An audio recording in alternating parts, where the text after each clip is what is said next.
भारतीय नागरिकता कहीं डिफाइन ही नहीं है। पूरी दुनिया में सिटीजनशिप डिफाइन है, और पूरी दुनिया की सिटीजनशिप लेने के लिए एड़ी चोटी का जोर लगाना पड़ता है। अमेरिका में कोई जाते ही वहां रहते सिटीजन नहीं बन जाता। अमेरिका के सिटीजनशिप ग्रीन कार्ड लेने के लिए 20 साल लग जाता है। सिंगापुर के सिटीजनशिप लिए कम से कम 10 से 20 साल लग जाता है। बाकी छोड़ दिए, दुबई और अबू धाबी की सिटीजनशिप लेने के लिए भी 10 साल लगता है। जाओ, अप्लाई करो, वहां रहो, नौकरी करो, फिर प्रॉपर्टी खरीदो। जब वो सब हो जाएगा तब सिटीजनशिप मिलती है। भारत में जो आ रहा वही सिटीजन, जो आ रहा वही सिटीजन, रोहिंग्या भी सिटीजन, बांग्लादेशी भी सिटीजन, सब सिटीजन बनते जा रहे हैं। और उनके ह्यूमन राइट की बात भी हो रही है, और उनके ह्यूमन राइट के लिए पीआईएल भी हो जाती है, और कोर्ट एडमिट भी कर लेती है, और उनको कहता भाई ठीक है, इसको बिजली भी दो, पानी भी दो, पंखा भी दो, ये भी दो, वो भी दो। भारत तो संभल नहीं रहा। हम खुद ही 150 करोड़ पहले से हो चुके हैं। अपने लोगों को तो रोजगार, सब कुछ, रोटी कपड़ा मकान की व्यवस्था नहीं हो रही है, लेकिन बांग्लादेशी रोहिंग्याओं की चिंता हो गई। जहां तक आर्टिकल 44 की बात है, 23 नवंबर 1948 को लंबी चर्चा के बाद भारत ने यह तय किया, 23 नवंबर 1948, कि इस देश में सबके लिए एक नागरिक संहिता होगी। मैं मीडिया के डिबेट में था, तो बहुत सारे सेकुलर दल आजकल इसका विरोध भी कर रहे हैं। तो बैरिस्टर साहब के प्रवक्ता बोले, एमआईएम के प्रवक्ता बोले, ये क्या मोदी जी खेल लेके आए हैं, ये क्या मोदी जी नया नया काम करते रहते हैं, ये क्या मोदी जी लेके आ गए। हमने कहा भाई, मोदी जी की डेट ऑफ बर्थ 17 सितंबर 1950 है, यूसीसी की डेट ऑफ बर्थ 23 नवंबर 1948 है। ये मोदी जी से 2 साल बड़ा है।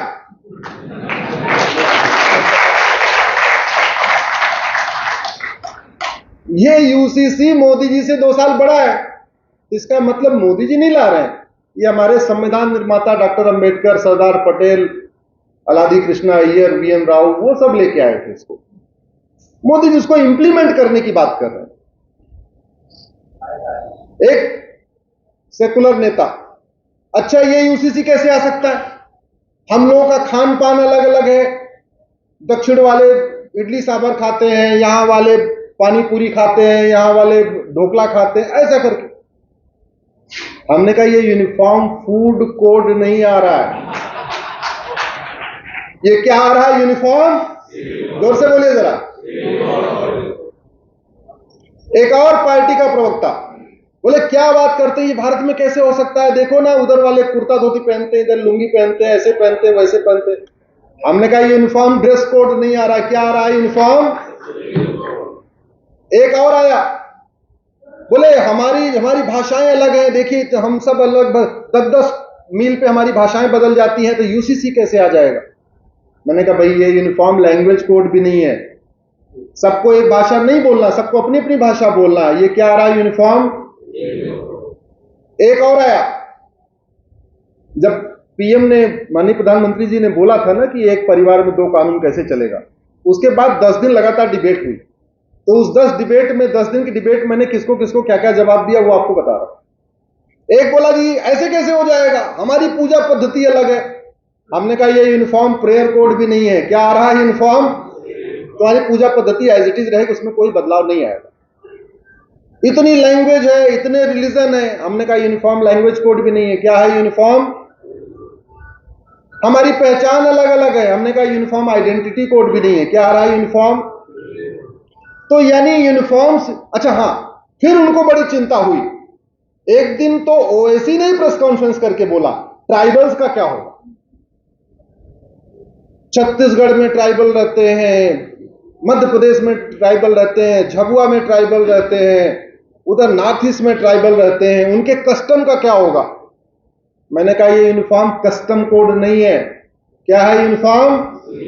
तो कस्टम में कोई इंटरफेरेंस ही नहीं होगा। जिसका जो कस्टम है वो मनाएगा, जिसकी जो प्रेयर है, जिसकी पूजा पद्धति जिस तरीके से है, जो प्रकृति की पूजा करता है प्रकृति की पूजा करेगा। जो शंकर जी की पूजा करता शंकर जी की पूजा करेगा। जो नदियों की पूजा, जैसे मणिपुर वगैरह में नदियों की पूजा करते हैं, वहां पे मंदिर कम, पहाड़ की नदी की ज्यादा पूजा होती है नॉर्थ ईस्ट में। हमने कहा जो जिसकी जो पद्धति है, जो शैव है वो शैव रहेगा, जो वैष्णव है वैष्णव रहेगा। आदिवासी अपने तरीके से पूजा करेंगे, अपने तरीके से विवाह करेंगे, अपने तरीके से फेरे लेंगे, अपने तरीके से निकाहनामा होगा, अपने तरीके से चर्च में प्रेयर होगी, अपने तरीके से नमाज पढ़ी जाएगी, अपने तरीके से अजान होगी। उसमें कोई इंटरफेरेंस नहीं है। बारातियों का स्वागत वैसे ही होगा जैसे पहले हो रहा था, उसमें कोई बदलाव नहीं आएगा। कन्यादान वैसे ही होगा, निकाहनामा वैसे ही पढ़ा जाएगा। जहां तक ट्राइबल की चिंता कर रहे हो, तो ट्राइबल के जो कस्टम है, खासतौर पे मध्य प्रदेश में भी आपके ट्राइबल्स हैं, छत्तीसगढ़ के एरिया में हैं, आपके इधर झाबुआ में भी हैं, मध्य प्रदेश में भी, जहां पे भी हैं आपके, उनको संविधान ने जो प्रोटेक्शन दिया है उसमें कोई बदलाव नहीं आएगा। यूसीसी से इसका कोई लेना देना नहीं। हमारे ट्राइबल भाई जैसे प्रेयर करते हैं, पूजा करते हैं, वैसे ही करेंगे। जैसे वो शादी विवाह करते हैं वैसे ही करेंगे। जैसे वो जमीन का बंटवारा करते हैं वैसे ही करेंगे। अब जहां तक नॉर्थ ईस्ट की बात आई, बोले नागालैंड का क्या होगा। एक्चुअली अब उसको सबकी चिंता हो गई। नाम है एमआईएम, पार्टी में मुस्लिम लिखा हुआ है, लेकिन अब ट्राइबल की भी चिंता है, सिखों की भी चिंता है, जैन की भी चिंता, सबको चिंता उनको हो गई। अपनी वाली छोड़ के अपनी वाली बात नहीं कर रहे। अपनी वाली क्यों नहीं कर रहे, मैं भी बताऊंगा क्यों नहीं कर रहे। जहां तक नागालैंड के ट्राइबल्स की बात है, 1860 का इंडियन पिनल कोड जहां नहीं चलता आज तक, खासतौर पे नॉर्थ ईस्ट के ट्राइबल एरिया में, मैकाले ने 1860 में जो आईपीसी बनाया, आज तक वहां लागू नहीं हुआ। आज भी वहां जमीन का विवाद कैसे निपटाया जाता है कि जमीन के विवाद में झगड़ा हुआ तो पंच बैठेंगे, कहेंगे जमीन की मिट्टी खाओ। और ये मेरे पास सुप्रीम कोर्ट केस आया, मैं वो केस बता रहा हूं। नागालैंड में जमीन का डिस्प्यूट, बोले ये हमारी जमीन है, दूसरा बोला हमारी जमीन है। बोले ठीक है चलो जमीन की मिट्टी खा लो, और मिट्टी मुंह में रख के शपथ लो कि हमारी जमीन है। उसके बाद 3 महीने इंतजार किया जाएगा। 3 महीने में जिसके पक्ष में किसी की डेथ हो गई, ये मान लिया जाएगा झूठा। और 3 महीने में अगर किसी की डेथ हो गई ब्लड रिलेटिव में, सगे संबंधियों में, तो वो झूठा है। नहीं डेथ हुई, फिर मुकदमा शुरू होता है। तो नागालैंड के, मणिपुर, वहां मिजोरम के, मेघालय के जो ट्राइबल्स एरिया, उनको जहां संविधान ने प्रोटेक्शन दिया, जहां तक आजकल 1860 का आईपीसी लागू नहीं हुआ, तो बड़ी सीधी बात है, जहां 1860 का आईपीसी नहीं लागू हुआ, वहां जो 2023-24 का आईसीसी कहां से लागू हो जाएगा। आईसीसी यूसीसी एक ही बात है, इंडियन सिविल कोड या यूनिफॉर्म सिविल कोड एक ही बात है। इसलिए इसके बारे में जो भ्रम फैलाया जा रहा है वो मिथ्या है, कोई लेना देना नहीं। और सच्चाई तो यह है कि जो यूनिफॉर्म सिविल कोड के बारे में भ्रम फैला रहे हैं वो बेटियों के, महिलाओं के सबसे बड़े दुश्मन है। और महिलाओं में भी मुस्लिम महिलाओं के सबसे बड़े दुश्मन है। यूनिफॉर्म सिविल कोड आने से हिंदुओं पे कोई फर्क ही नहीं पड़ेगा, और ट्राइबल्स चूंकि हिंदू हैं इसलिए उन पे भी कोई फर्क नहीं पड़ेगा। समझ लीजिए आप इसको। ट्राइबल्स हिंदू ही है ना, जैन हिंदू हैं कानून के हिसाब से, बौद्ध हिंदू हैं, सिख हिंदू हैं। तो यूनिफॉर्म सिविल कोड आने से हिंदू, जैन, बौद्ध, सिख, अगड़ा, पिछड़ा, दलित, सवर्ण, ट्राइबल पे कोई फर्क नहीं पड़ने वाला। यूनिफॉर्म सिविल कोड आने से जो सबसे बड़ा बेनिफिट मिलने वाला है वो हमारी मुस्लिम बेटियों को मिलने वाला है। हिंदुओं में केवल इतना बदलाव हो जाएगा कि शादी विवाह का रजिस्ट्रेशन कंपलसरी हो जाएगा। तो जब मैं हिंदू कह रहा हूं तो जैन, बौद्ध, सिख भी उसी में आते हैं कानून की भाषा में। अभी मैंडेटरी नहीं है, अब मैंडेटरी हो जाएगा, यूसीसी आएगा। तो भाई जब शादी हो गई तो जैसे बर्थ सर्टिफिकेट बनवाते हैं, डेथ सर्टिफिकेट बनवाते हैं, मैरिज सर्टिफिकेट बनवाने में क्या दिक्कत है, सब बनवा लेंगे। कोई दिक्कत है क्या, जरा बताइए जरा जोर से। तो हिंदू, जैन, बौद्ध, सिख केवल एक फायदा, क्रिश्चियंस को 2 फायदा। शादी का रजिस्ट्रेशन कंपलसरी हो जाएगा, उनका कूलिंग पीरियड 2 साल की बजाय 6 महीने हो जाएगा। कूलिंग पीरियड का मतलब ही हुआ जहां पति और पत्नी दोनों शादी तोड़ना चाहते हैं, जब वो कोर्ट में अप्लाई करते हैं तो जज कहते हैं, फैमिली कोर्ट के जज, अभी आप वेट करो, ठंडे दिमाग से सोचो कि तलाक डिवोर्स लेना है कि नहीं लेना है। उसको लीगल लैंग्वेज में कूलिंग पीरियड कहते हैं। हिंदू, जैन, बौद्ध, सिख में कूलिंग पीरियड 6 महीने का है। क्रिश्चियंस का कूलिंग पीरियड 2 साल का है। जब यूनिफॉर्म सिविल कोड आएगा तो सबका कूलिंग पीरियड एक समान हो जाएगा। सामान्यतया चूंकि पूरी दुनिया में 6 महीने है तो भारत में भी 6 महीने हो जाएगा। तो क्रिश्चियंस बेटियों को दूसरा फायदा, पारसी बेटियों को एक फायदा और हो जाएगा। शुरू के 2 फायदे, शादी विवाह का रजिस्ट्रेशन कंपलसरी हो गया, कूलिंग पीरियड एक समान हो गया। तीसरा उनको फायदा हो जाएगा कि अगर वो कभी गैर पारसी से शादी करेंगी तो प्रॉपर्टी का उनका राइट खत्म नहीं होगा, बना रहेगा। लेकिन मुस्लिम बेटियों को 11 फायदा, हिंदुओं को कितना? 1 फायदा, मुस्लिम बेटियों को 11।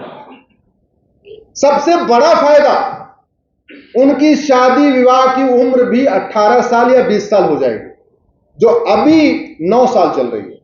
9 साल भी नहीं, इनफैक्ट उसमें ईयर डिफाइन ही नहीं है, उसमें केवल इतना लिखा है पीरियड शुरू हो जाए बस। दिल्ली जैसे पोल्यूटेड शहर में, जहां एयर पोल्यूशन भी है, वाटर पोल्यूशन भी है, नॉइज पोल्यूशन भी है और आजकल पॉलिटिकल पोल्यूशन भी बहुत है, वहां तो 8 साल में पीरियड आ जाते हैं। अब सोचो 8 साल 9 साल की उम्र में निकाह कहीं जायज है क्या? आप बताइए जरा, जायज है क्या? 8-9 साल की निकाह में अगर उम्र 8-9 साल की उम्र में निकाह हो जाएगा तो 18-19 साल आते आते 4 बच्चे हो जाएंगे। उसकी जिंदगी तो स्पॉइल हो गई, किसी लायक नहीं, न पढ़ाई लिखाई हुई, न उसका स्वास्थ्य अच्छा रहेगा, शारीरिक शोषण, मानसिक शोषण, हर तरीके का टॉर्चर। देश दुनिया क्या होती है, भारत क्या होता है, संविधान क्या होता है, विधान क्या होता है, कॉलेज क्या होता है, उसको कुछ पता ही नहीं। बचपन में ही वो सीधे यूनिफॉर्म सिविल कोड का जो सबसे बड़ा फायदा होगा, शादी विवाह की उम्र समान होगी। जब मैंने 2018 में इसकी पुष्पति मैंने पीआईएल फाइल किया तो मैंने उसमें कोर्ट को बताया था कि 125 देशों में यूनिफॉर्म हो चुका है, दुनिया के 125 देशों में शादी विवाह की उम्र समान है। फिर सरकार ने जया जेटली कमेटी बनाई, कमेटी ने अपनी रिकमेंडेशन दिया, उसके बाद बिल आया, बिल पार्लियामेंट में इंट्रोड्यूस हुआ और कांग्रेस जैसी पॉलिटिकल पार्टियां जो महिलाओं के समर्थन का दावा करती हैं, उन्होंने शादी विवाह की उम्र समान होने वाले कानून बिल का विरोध किया, जबरदस्ती उस बिल को स्टैंडिंग कमेटी में डालने के लिए मजबूर किया। वो बिल अभी तक पास नहीं हुआ, हालांकि अब उसकी जरूरत भी नहीं है, जब यूसीसी आएगा तो उसी में शामिल हो जाएगा। तो पहला जो सबसे बड़ा फायदा होगा, शादी विवाह की उम्र समान होने से मुस्लिम बेटियां भी स्कूल में जाएंगी, कॉलेज में जाएंगी, पढ़ेंगी, स्वास्थ्य अच्छा होगा, शारीरिक स्वास्थ्य भी अच्छा रहेगा, मेंटली मैच्योर होंगी, इकोनॉमिकली इंडिपेंडेंट होंगी, कम से कम उनको देश दुनिया की जानकारी होगी। अभी छोटे में ही निकाह हो जा रहा है, उनको कुछ पता ही नहीं चल रहा। 3 तलाक खत्म हो गया, लेकिन आपको पता है 4 तरीके के तलाक और चल रहा है। तलाके हसन चल रहा है, तलाके एहसन चल रहा है, तलाके बाइन चल रहा है, तलाके किनाया चल रहा है। ये चारों तरीके के तलाक को मैंने सुप्रीम कोर्ट में चैलेंज किया है। रिपब्लिक चैनल में काम करती है जर्नलिस्ट, उसका नाम है बेनजीर हिना, जर्नलिस्ट है, नोएडा में रहती है। मैं इसलिए बता रहा हूं कि जब दिल्ली एनसीआर में ये हो रहा है तो मुर्शिदाबाद में क्या हो रहा होगा उसकी कल्पना करिए आप। बेनजीर हिना एक जर्नलिस्ट है, पढ़ी लिखी लड़की है, दिल्ली में रही है, दिल्ली से पढ़ाई लिखाई किया। उसका हस्बैंड दिल्ली हाई कोर्ट में वकील है। उसने उसको चिट्ठी भेजा, 30 अप्रैल 2022 को चिट्ठी भेजा, हम तुम्हें तलाके हसन दे रहे हैं, और चिट्ठी पे कोई साइन नहीं। 30 मई को दूसरी चिट्ठी भेजा, हम तुम्हें तलाके हसन दे रहे हैं, चिट्ठी पे कोई साइन नहीं। और 30 जून को तीसरी बार चिट्ठी भी नहीं भेजा, वो कुरियर वाला भी पैसा बचा लिया, सीधे जीमेल कर दिया, जीमेल से चिट्ठी लिखा, ईमेल किया, हम तुम्हें तलाके हसन देते हैं। 30 अप्रैल, 30 मई, 30 जून, यानी 2 महीने के अंदर 3 बार चिट्ठी चली गई। वो बेचारी जब गई काजी के पास, बाकी मौलवियों के पास, बोला है तुम्हारा तलाके हसन हो गया। उस लड़की ने बोला, ये बताओ ये जीमेल कब शुरू हुआ? ये जीमेल तो 20 साल पहले आया और ये प्रथा 1400 साल पुरानी। तुम 1400 साल प्रथा के लिए, पुरानी प्रथा के लिए जीमेल यूज कर रहे, कुरियर यूज कर रहे। मतलब वो गुस्से के मारे जो कह सकती थी बेचारी कही। फिर मैंने इसको सुप्रीम कोर्ट में चैलेंज किया है, यूनिफॉर्म सिविल कोड आएगा, ये तलाके हसन बंद होगा, सबका तलाक लेने का तरीका एक हो जाएगा। दूसरा एग्जांपल आपको बताता हूं, तलाके बाइन, तलाके किनाया। कर्नाटक में कलबुर्गी एक स्थान है, doctor Saeeda Amreen, MBBS MS gynaecologist. मैं पढ़े लिखे लोगों का एग्जांपल दे रहा हूं, अनपढ़ गंवार गरीबों का एग्जांपल नहीं दे रहा हूं। इससे आपको यह समझ में आएगा कि समस्या कितनी बड़ी है, आखिर प्रधानमंत्री जी ने क्यों इसको बोला है publicly. Doctor Saeeda Amreen gynaecologist, doctor Saeeda Amreen का हस्बैंड एमबीबीएस एमडी, वो भी डॉक्टर, सास ससुर भी डॉक्टर, घर में नर्सिंग होम। शौहर को किसी और से शादी करनी थी, उसने बोला हमने तुम्हें तलाके किनाया दे दिया। तलाके किनाया का मतलब 3 बार बोलना है, जाओ मैंने तुम्हें आजाद किया, जाओ मैंने तुम्हें आजाद किया, जाओ मैंने तुम्हें आजाद किया। हो गया तलाके किनाया। बेनजीर हिना को 3 चिट्ठी आई, हो गया तलाके हसन। पेटीएम से 15,000 रुपए भेजा, बोले ये इद्दत का खर्चा। छोटा सा बच्चा 1 साल का 2,000 रुपए पेटीएम किया, बोले दूध का खर्चा। 17,000 रुपए में तलाके हसन, 20,000 रुपए में तलाके हसन। और उसको मैंने अमरीन से पूछा कि तुम्हें कुछ मिला क्या? बोले हमें तो पैसा भी नहीं मिला, उसको कम से कम 17,000 तो मिला, हमको 17,000 भी नहीं मिला। ऐसे ये कुरीतियां चल रही हैं, और उस भारत में चल रही हैं जहां नारी तू नारायणी हमारी मतलब हमारी प्रार्थना होती है, जहां कहते हैं यत्र नारंती पूज्यते रमन्ते तत्र देवता, जहां हम कहते हैं नारी की पूजा होती वहां देवता निवास करते हैं। यह कुरीति उस भारत में हो रही है जहां हम साल में 2 बार नवरात्रा मनाते हैं, जहां हम साल में 2 बार कन्याओं का पूजन करते हैं। तो मैं इस देश के बुद्धिजीवियों से पूछता हूं, यह संविधान भारत का है या अरब का है? अगर भारत का है तो भारत की रीतियां, भारत की परंपरा, भारत के ही संस्कार चलेंगे, न कि कोई अरब की कुरीति या अमेरिका की कुरीति चलेगी। जब यूसीसी आएगा तो आपका तलाके हसन, तलाके एहसन, तलाके बाइन, तलाके किनाया खत्म होगा। सबका grounds of divorce, procedure of divorce एक जैसा हो जाएगा। तो फायदा किसको हुआ? जोर से बोलिए जरा। हिंदू जैन बौद्ध सिख में है ही नहीं है, तो फायदा बड़ी समस्या। भाई बात तो वही है ना, दवा का फायदा उसी को होगा ना जिसके शरीर में बीमारी हो। जिसका शरीर स्वस्थ है उसको दवा की जरूरत ही नहीं। यूसीसी आए या ना आए, हिंदू जैन बौद्ध सिख में कोई फर्क ही नहीं पड़ता, क्योंकि 1955 का जो हिंदू कोड बिल है अपने आप में महिला पुरुष को एक समान मानता है, कहीं कोई भेदभाव नहीं करता। जो थोड़ी बहुत उसमें कमी थी, सुप्रीम कोर्ट के अलग अलग जजमेंट ने उस गैप को भर दिया। आज की डेट में एकदम इक्वल राइट है, पति पत्नी के बीच में एकदम बराबर अधिकार है, भाई बहन को एक समान अधिकार है, माता पिता को एक समान अधिकार, कोई भेदभाव नहीं है। तो यूसीसी का फायदा वहां हुआ। गोद लेने का अधिकार, आप जानते हैं जब मैंने एडॉप्शन वाली पीआईएल फाइल किया पुष्मित जी, मेरे पास अनंतनाग से फोन आया, मुझे धन्यवाद दिया, जी बहुत अच्छा किया आपने पीआईएल कर दिया। हमने कहा तुम्हें क्या फायदा? बोले साहब हमारे नाना के पास बहुत प्रॉपर्टी है, नाना जी हमें देना चाहते हैं क्योंकि हमारे मामा नहीं है, लेकिन नाना अपनी प्रॉपर्टी हमें नहीं दे सकते, उनकी प्रॉपर्टी वक्फ में जा रही है। तो यूसीसी आएगा तो कम से कम हमको अपनी नाना की प्रॉपर्टी मिल जाएगी। आज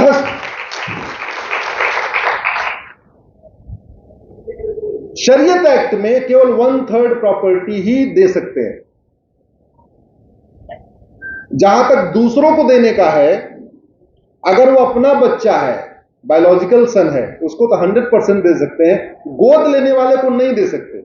अब बात यह है अगर बच्चा नहीं हुआ तो प्रॉपर्टी दे नहीं सकते। जब प्रॉपर्टी दे नहीं सकते तो कोई अपना बच्चा कोई किसी को गोद देगा क्यों?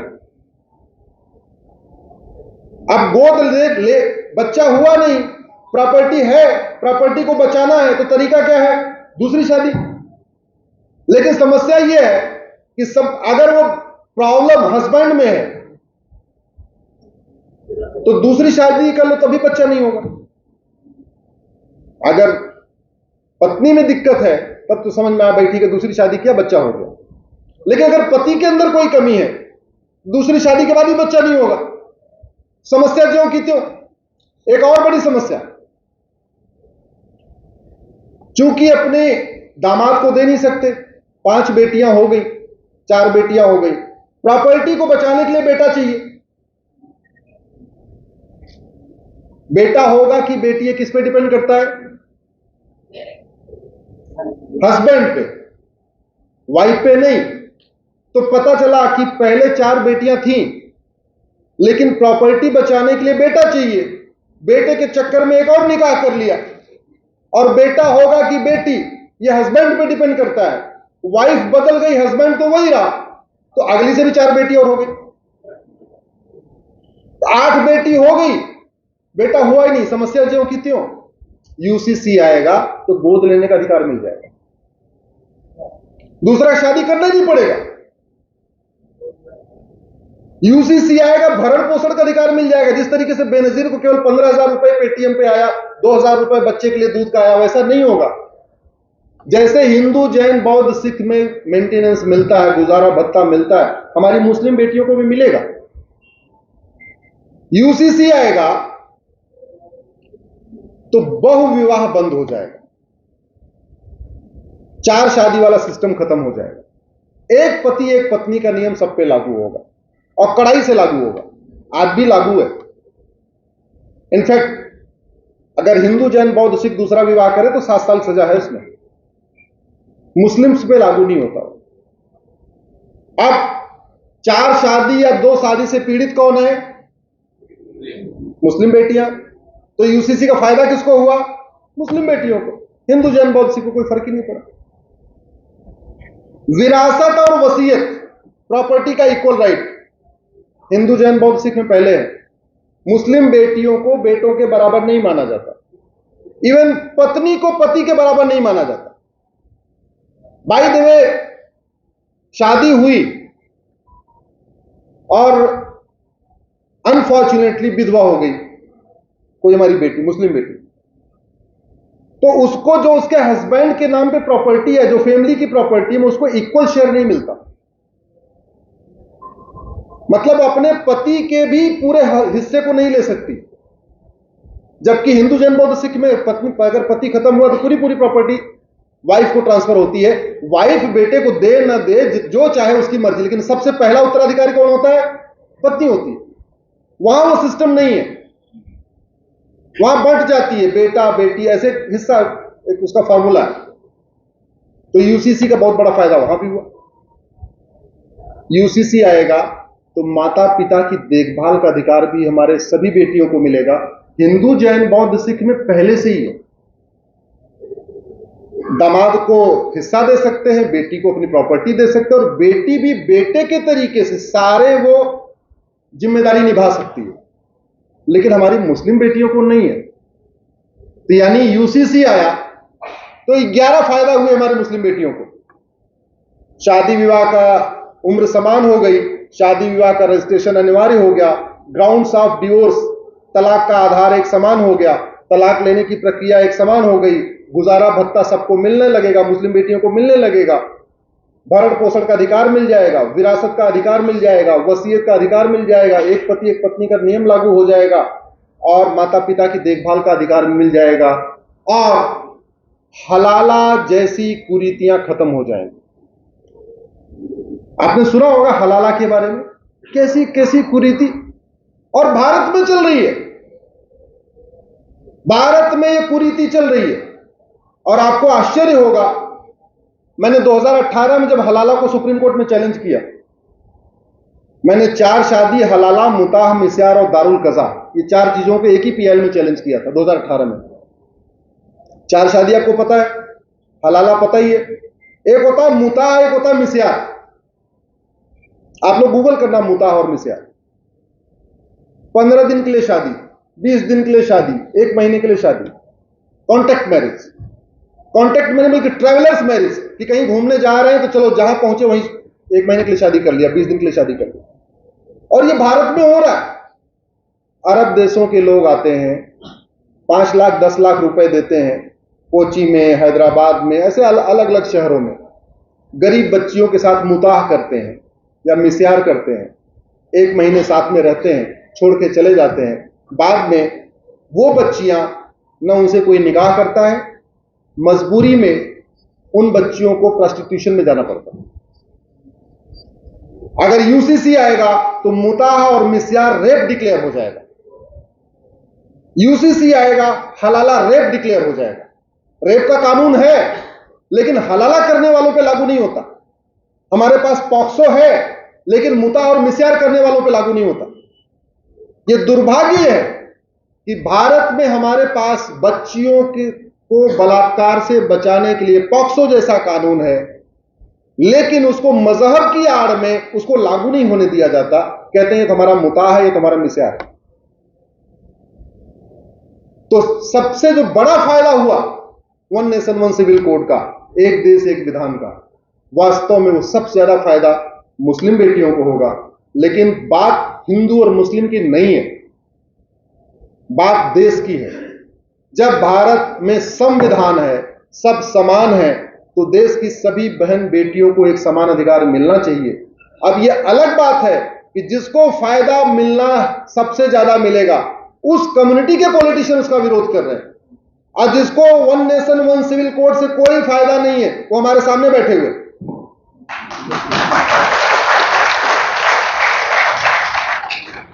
जिसको एक देश एक विधान से कोई फायदा नहीं, न हमें फायदा। मैं भी सैटरडे संडे पूरे देश में घूम रहा हूं, Monday to Friday court, Saturday Sunday कहीं कहीं बाहर घूमता रहता हूं। आपको कोई फायदा नहीं, आप आए हुए हो। और जिनको फायदा होना है, जिनकी बहन बेटियों का स्वास्थ्य अच्छा होगा, जिनकी बहन बेटियों की डिग्निटी बढ़ेगी, जिनकी बहन बेटियों को सम्मान मिलेगा, अभी वो 2nd क्लास सिटीजन बनी हुई हैं। मुताह बंद होगा, मिस्यार बंद होगा, हलाला बंद होगा, तहर्रुस बंद होगा, दारुल कज़ा बंद होगी। दारुल कज़ा आप जानते हैं, शरिया कोर्ट कहते हैं उसको। इन्होंने क्या किया हुआ है, पर्सनल लॉ बोर्ड वालों ने हर जगह तहसील स्तर पे दारुल कज़ा बना दिया, शरिया कोर्ट बना दिया, और वहां इस्लामिक तरीके से विवादों का समाधान कर रहे हैं। मैंने इसको सुप्रीम कोर्ट में चैलेंज किया। पहले इसको डिवीजन बेंच सुन रही थी 2018 में, फिर वो मैटर 3 जजों को रेफर हुआ, अभी 5 जजों को रेफर हुआ। जब से 5 जजों को रेफर हुआ तब से बेंच नहीं बनी, मामला ठंडा पड़ा हुआ है। लेकिन मुझे भी एक तकलीफ है कि अफजल गुरु का केस फटाफट सुन लिया जाता है। वो गुजरात की एक लेडी है, तीस्ता सीतलवाड़, उसके लिए तो एक ही दिन में 2-2 बार बैठ जाते हैं। लेकिन जिन केसों से देश की कम से कम 10 करोड़ बहन बेटियों को सम्मान की जिंदगी मिलेगी, जिन केसों से देश की 10 करोड़ बहन बेटियों का सम्मान बढ़ेगा, उनको जो 2nd क्लास सिटीजन का दर्जा खत्म होगा, उनको एक बराबर अधिकार मिलेगा, ऐसे केसेस पे टाइम नहीं निकल पाता कोर्ट को। इस बात की मुझे भी तकलीफ है। मैं आशा करता हूं कि बहुत जल्द ही, क्योंकि प्रधानमंत्री जी ने बोला है तो सोच के ही बोला होगा, मुझे भी अंदर से ऐसी भावना आ रही है कि 2023 में इसका बिल आ जाएगा, 2023 नहीं तो 2024 में लागू हो जाएगा। और जो प्रधानमंत्री, जो हमारे संविधान निर्माताओं का सपना था, जो डॉक्टर अंबेडकर का सपना था, डॉक्टर सरदार पटेल का सपना था, श्यामा प्रसाद मुखर्जी का सपना था, या अलादी कृष्णा अय्यर का सपना था, या BN राव का सपना था, वो सपना बहुत जल्द साकार होगा। इसी के साथ मैं अपनी बात खत्म करता हूं। जय हिंद, जय भारत। अगर कोई प्रश्न होगा मिलेगा।